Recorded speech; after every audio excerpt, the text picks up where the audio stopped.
Welcome to Knife Chats. If you like what you see, give it a thumbs up, leave a comment, share it with friends, subscribe, and ring that notification bell. Thank you. You may have seen my video on Colonel Coon Knives where I basically talked about them being the Smoky Mountain Knife Works house brand USA version of the Rough Rider knives. And I mentioned in there that Colonel Coon is actually a very old knife brand that is now owned by Smoky Mountain Knife Works. And at one time, the Colonel Coon knives were actually made by Queen for Smoky Mountain Knife Works. And I thought what I would do in this video is show a Colonel Coon Queen-made toothpick versus the current Colonel Coon knives that I believe are made by Bear & Son. And so the first difference you'll see here is the box, which is closer to the old Queen-made boxes where they have a basic black box with a sticker on them, as opposed to a box that is completely orange in color. So that's the differences in the boxes. Queen over here, current version here. Now let's take a look at the Queen-made toothpick by Colonel Coon. And you see right away a big difference. This is one in the Coon stripe. They used a variety of other material in the Colonel Coon knives, including stag and a variety of bones and stuff. But the one that I was lucky enough to end up getting was one in in Colonel Coon's Coon stripe acrylic, which is a variety of white, brown, and black acrylic swirl done in some form of striping. You notice it is different on side to side. You also notice that the knife has the lines of your typical Queen Cutlery knives, in that you have a shorter powder horn bolster on the end here, and they're plain. There's no rings or threading going on the bolsters, and they are highly polished nickel silver bolsters.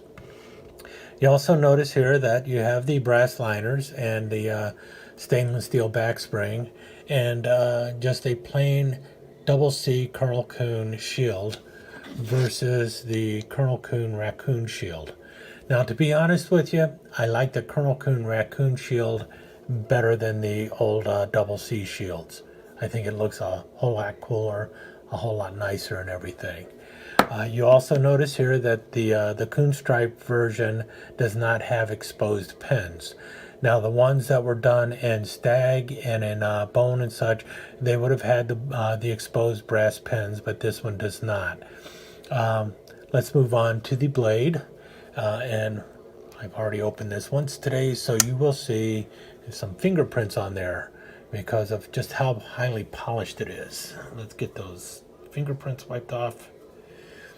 And there you see the difference in the blade. And you also notice this is one of 250, which also might explain why this one goes for right around $99 and this one goes for $35. But even if this was just your basic run-of-the-mill Queen Cutlery toothpick, it would have gone for around $85, $90. So the fact that it was one of 250 did not make much of a difference in the price. Let's look at the polish on the two blades. Can you see the difference? I think it's pretty obvious which one is really mirror polished and which one is just polished. One of them has definitely got a dull look to it. Let me see. Okay, wiped it, and you can see it's definitely kind of looking through, well, one of them looks very much like a stainless steel blade. The other one, you can see the definite mirror polish going on. As you can see, my reflection much better in the Queen-made knife. You also notice the difference in those bolsters, the difference between your stainless steel bolster and your nickel silver bolster. Matter of fact, the only difference in the finishing on those that really stands out that I like more is the shield. Now, like I mentioned, the the overall fit and finish of this is not bad at all for the current production run of them. But you can see the definite difference in this one.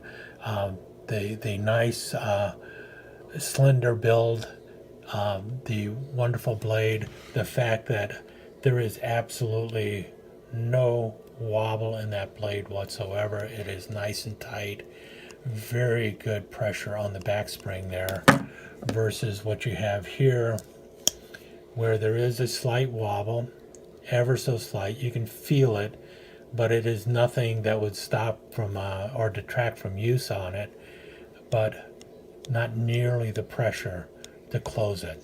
I would put this one in the maybe 4 or 5 range, and this one in the 6 or 7 range.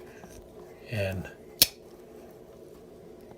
nicely opens and closes. Definitely a stronger back spring going on with it, and just overall a more elegant looking knife, with a really nice blade going on there. The shape of this California clip is, or what else do they call it, Spanish clip, is much nicer than the more standard clip you have on the current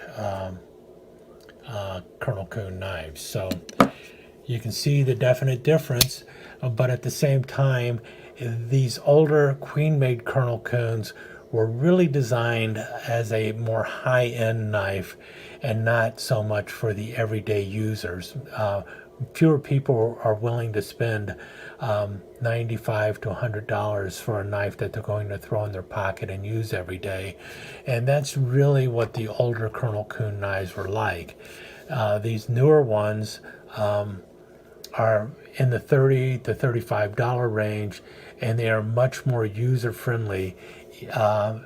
Unfortunately, the only problem is you're also talking about a blade steel that is not the same quality blade steel that you had in the older Colonel Coon knives, because these will be using, like I mentioned in the other video, a 420 steel, which is going to require quite a bit of sharpening. The more you use it, the more you're going to sharpen it, versus a D2 steel.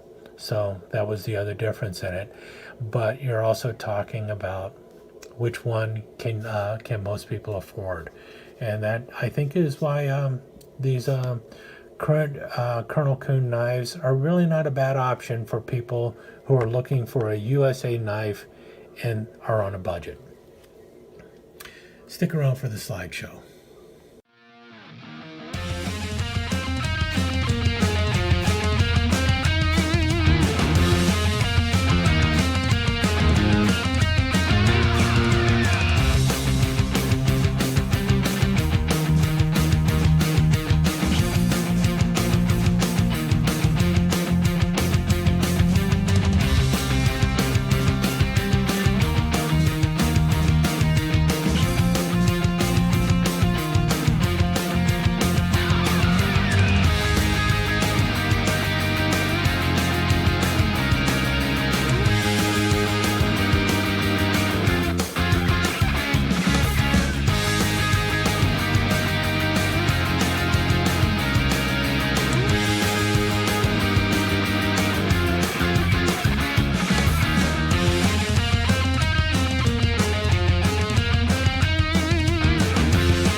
Thank you for visiting Knife Chats. I hope you enjoyed your time here. If you did, please give us a thumbs up and consider subscribing to the channel and ringing that notification bell so that you will be notified when the next episode of Knife Chats is up online. Thanks again. See you soon.